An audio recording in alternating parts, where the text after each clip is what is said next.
Now that I have her general shape and height mapped out, I'm going to have her wearing a long cloak that skims along the bottom of the forest floor, so it has sticks and leaves attached to it and it's ripped up at the bottom.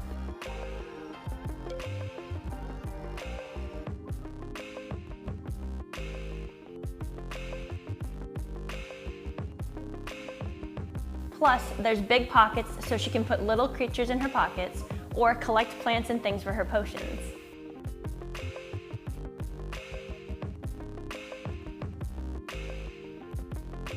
Now that her clothes are set, I'm going to build her facial features and draw out some wild hair. I think it should kind of look like a tangle of tree branches. I think she would have big eyes so she could see really well in the dark and walk around without bumping into things or tripping.